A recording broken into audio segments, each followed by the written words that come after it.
Do you want to know how to make a professional PowerPoint presentation to convince and amaze in your next meeting at work, university, or school, be it as a professor, teacher, or student? Well, that suits perfectly, because in this tutorial I'm going to deep dive into those 7 essential tips to create an effective PowerPoint presentation. So, thanks for tuning in, hope you enjoy the video, and let's go!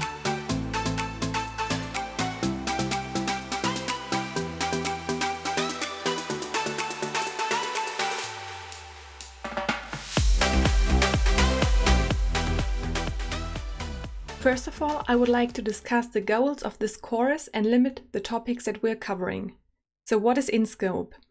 As I already mentioned, I'm going to show you how to easily create a professional PowerPoint presentation. Thereby, we are going to take a closer look at the 7 key elements that make up an effective presentation.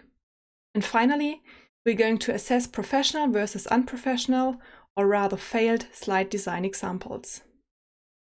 What we are not going to discuss in this course is the following: methods to effectively structure or storyline a presentation, effective approaches to actually get the desired content across and achieve one's specific goals, and also, I'm not going to teach you how to create PowerPoint animations. However, if you're interested in one of the topics that are out of scope in this video, just let me know in the comments down below, such that I can make a separate tutorial. So you might have already wondered, what are those 7 key elements that make up a real professional PowerPoint presentation? And here we go, our 7 elements that we're going to discover in a subsequent manner. First, use a slide master. Second, include essentials. Third, start strong. Fourth, use slide blueprints. 5th, visualize effectively. 6, be consistent. And 7, finish even stronger. So in the following, we're going to cover each of those elements separately and dig a little bit deeper. Let's start with the first success factor for a professional PowerPoint presentation. Use a slide master. However, you might wonder, what is a slide master? So let's first look at the official definition of Microsoft Office 365. The slide master view controls the look of your entire presentation, including fonts, backgrounds, effects, and just about everything else. You can insert a shape or a logo on a slide master, for example, and it will show up on all your slides automatically. So what does that mean?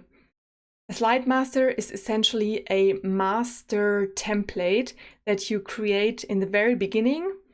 Anything that you change in the slide master view will show up on all of your slides. So for example, as you can see here in the top right corner, I've inserted my logo, which you can also see in the previous slide. So the logo is there, as well as the headline and also the page numbers on the bottom right.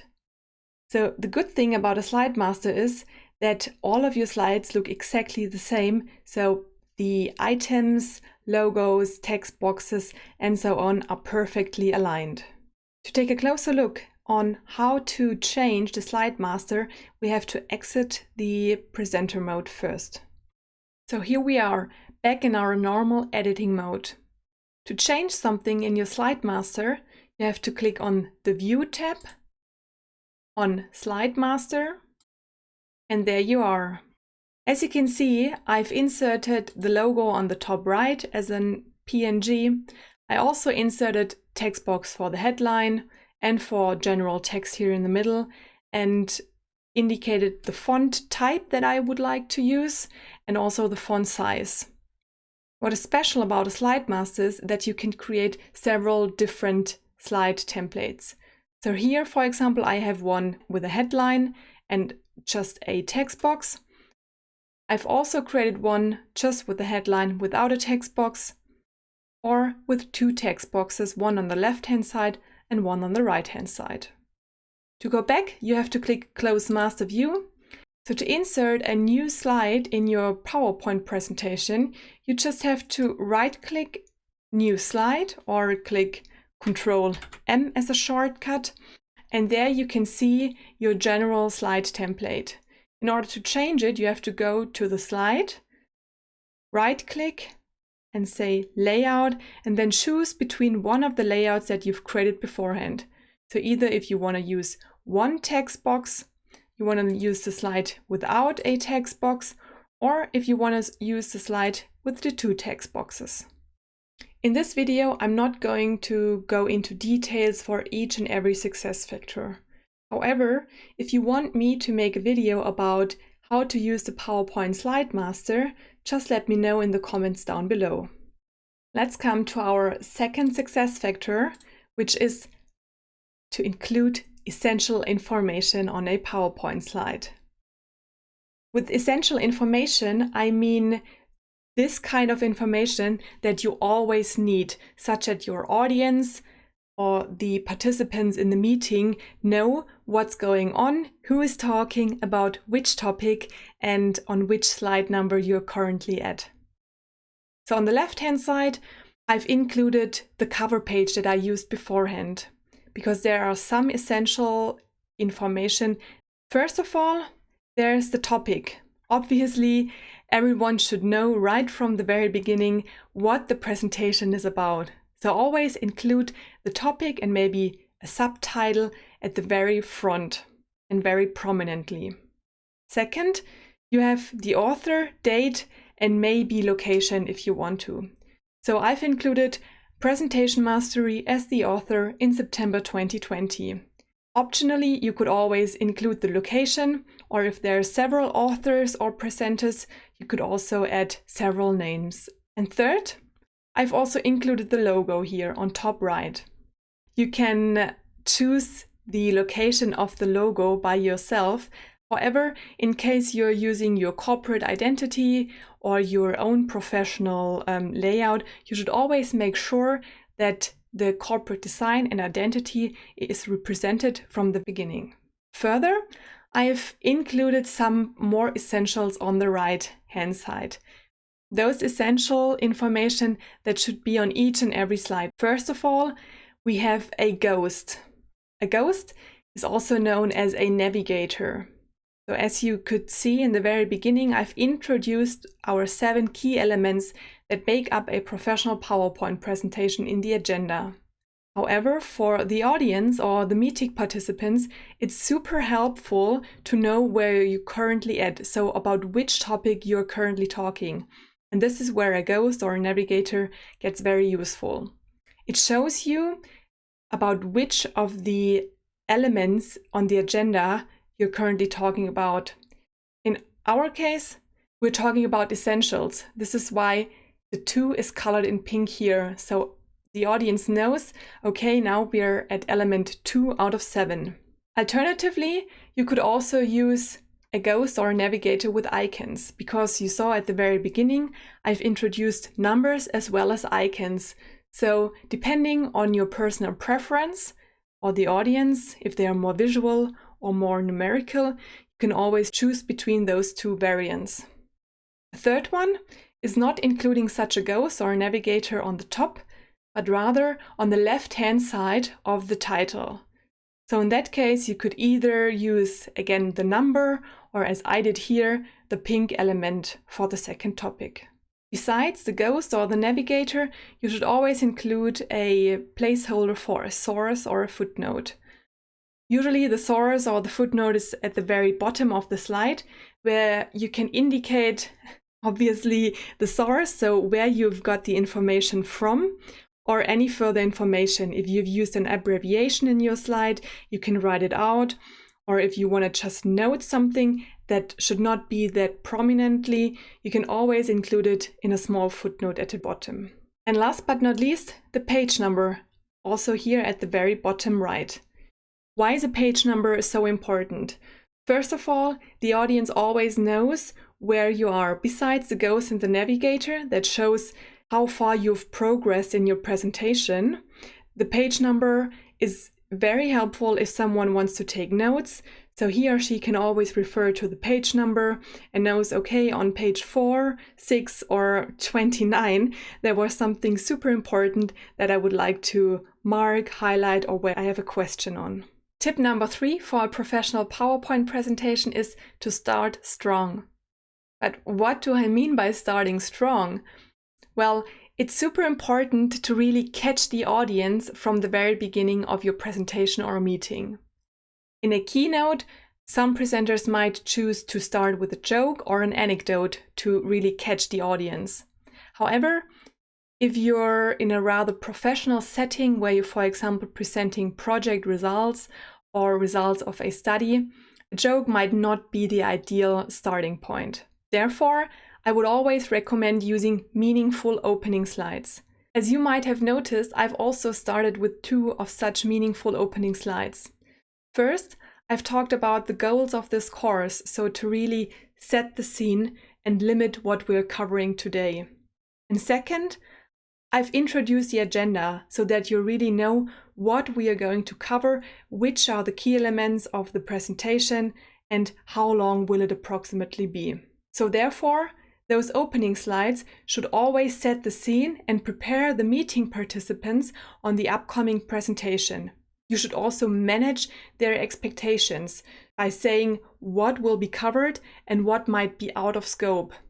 And also, it's always very helpful to introduce a structure, such that in the meeting, the participants are not lost and always know where you're currently at.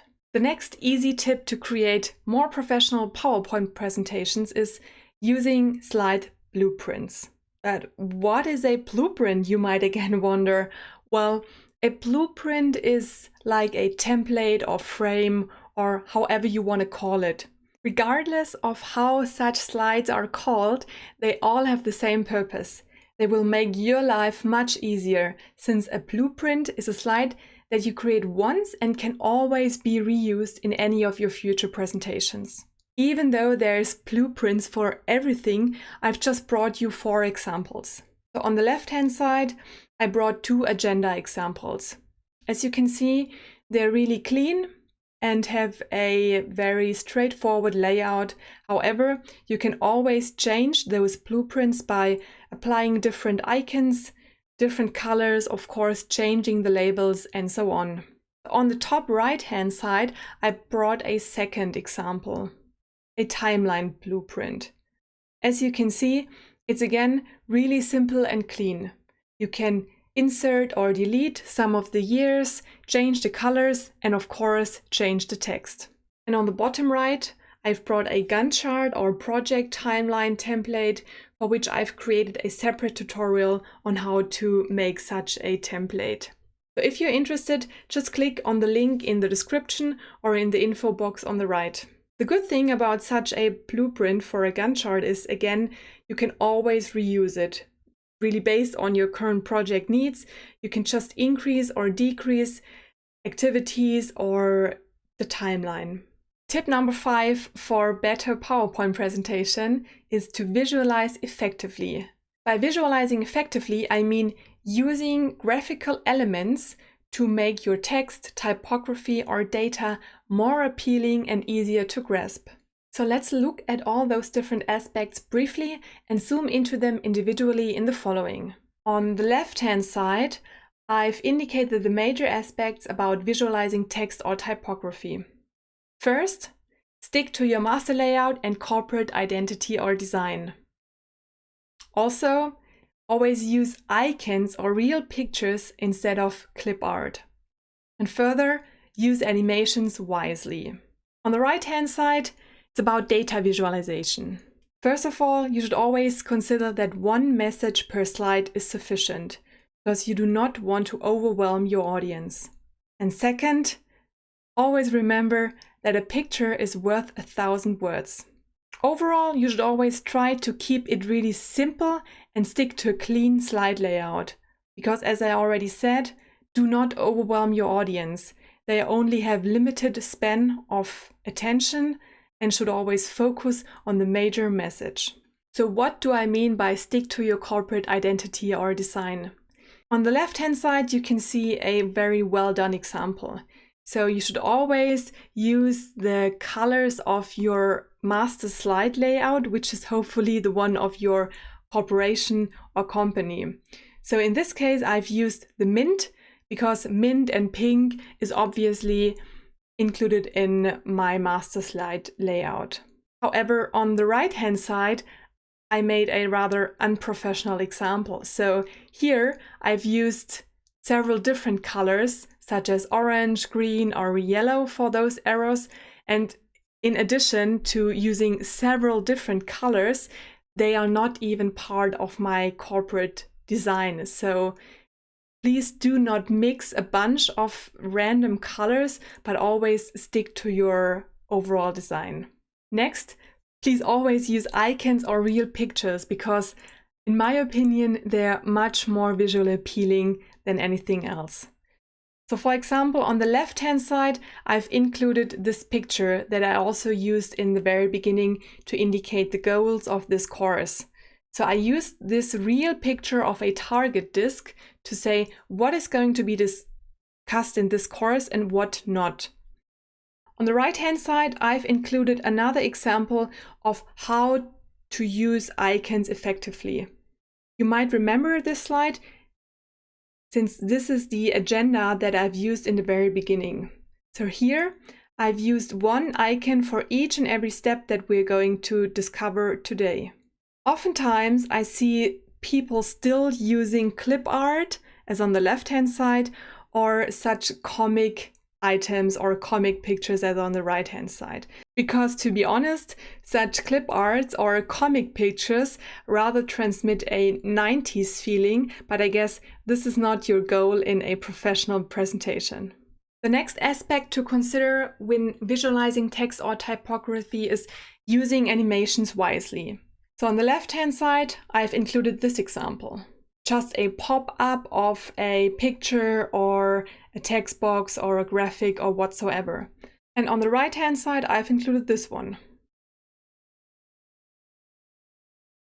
So you can see there's much more going on. There are several different types of animations. There's a spin, there's a jumping arrow, and so on.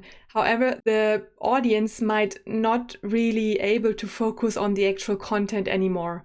So if you're using animations, please always make sure they are clean, simple, and do not distract from the content. Instead of such simple animations for individual elements on a slide, you can use more complex ones, such as the following. So here you have an example of a slide with a big picture in the background, as well as a text in the foreground, and you can use such professional transitions that make the audience really become more involved in the presentation and just visualizing your different topics, different aspects much better. Now let's come to data visualization and the aspect of one message per slide. On the left-hand side, I've included a best practice for graphical illustration. So here I've shown a simple bar chart from 2018 to 2022, as well as the CAGR of those 5 years. On the right-hand side, as you can see, I've included the exact same chart over those 5 years.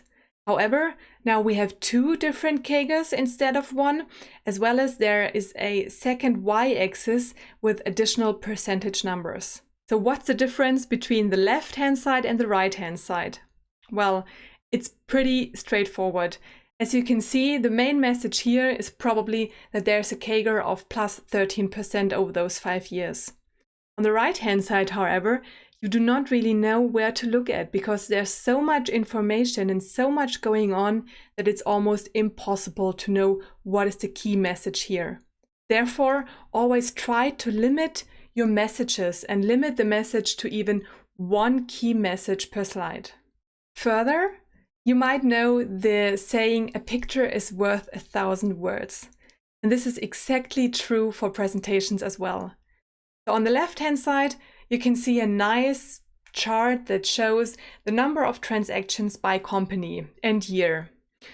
So you have 3 years and you know how many transactions there were for company A, company B, and company C. And on the right-hand side, You see the exact same information, however, in table format. And let's be honest, which of the two alternatives is better and more visually appealing? Yes, the one on the left-hand side. So in case you have any kind of data that is taking up a lot of space in table or text format, always try to think about how can I visualize it effectively.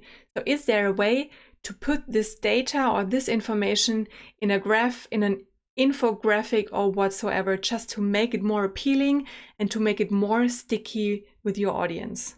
Tip number 7 for more professional PowerPoint presentations.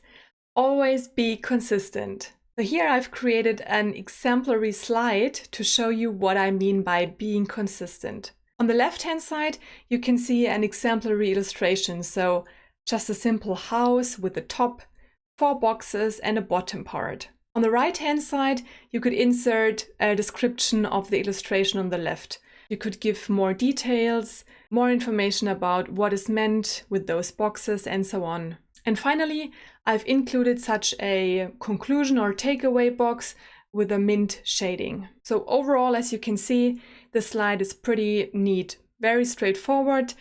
Everything is perfectly aligned. The font sizes are always the same and not too many bullets on the slide. Now let's turn a slide and look at this one. The content is the same, as you can see. On the left-hand side, we have again our house, top, 4 boxes, bottom, and on the right-hand side, the description with our takeaway box. But what's the difference?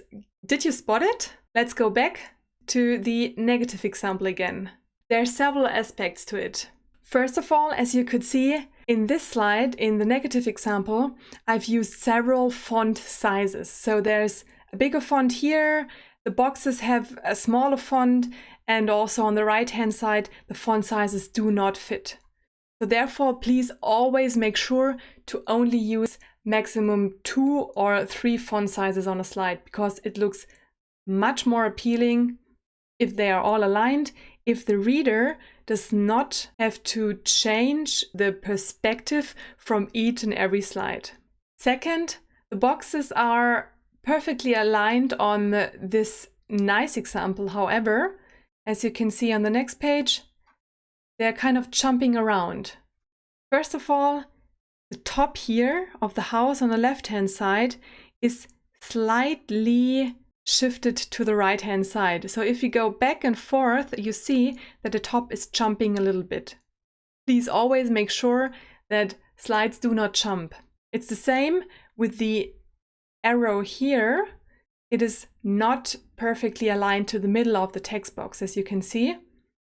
It's slightly aligned to the left-hand side, which might be because the takeaway box here is again not the same size as the text box above. There's so many things, so many details that you should pay attention to make a really professional PowerPoint presentation. So a tip here is always at the end of the presentation, make sure to flip through the entire deck, just I do here in between those 2 slides, and take a closer look to those details. So are there any boxes jumping? Is there a text box that is not aligned perfectly to another text box on the slide? Do the font sizes align? And so on. Last but not least, tip number 7 for a professional PowerPoint presentation is to finish even stronger than you started. Obviously, an ideal ending slide always depends on the presentation or audience that you're having in front of you. Why? It's different if you're presenting a big keynote speech to several hundred people, or if you're presenting your intermediate project results to your boss. Overall, there are still 3 major ending slides that you can use and always work. First of all, you can recap an initially presented timeline. So for example, you've introduced your current project timeline either in the form of a Gantt chart or just a general timeline slide in the very beginning. Just use it at the very end again and say where you're currently standing and what's next. Instead of using a timeline from the beginning, you can always use next steps or just give an overall outlook. For example, as I did here with this picture on the left-hand side, you can just say there's 5 next steps, which are the following. By giving an outlook and explaining the immediate next steps, you give your audience or the other meeting participants a certain feeling of security because they know, okay, you're in charge of the projects, you know what's going on, and you know what should happen next. Another end note that you can use and that works really well with larger audiences is a thank you notice or the request for questions or reactions. It's always a good idea, if you've finished your presentation, just to ask for immediate reactions, for feedback, or if there's any open issues. Finally, always make sure to end on a positive note. Why? Because emotions are much more stickier than pure facts. If you're ending a presentation, just make sure there's always a good mood, that people are not upset, that all of the questions are answered properly. So I really hope that I could lift up your mood with this PowerPoint course at least a little bit. As I already mentioned, if you have any further questions to the key elements that we have just discussed, let me know in the comments and I'm more than happy to provide you with more information. Thanks for watching, don't forget to subscribe and see you next time.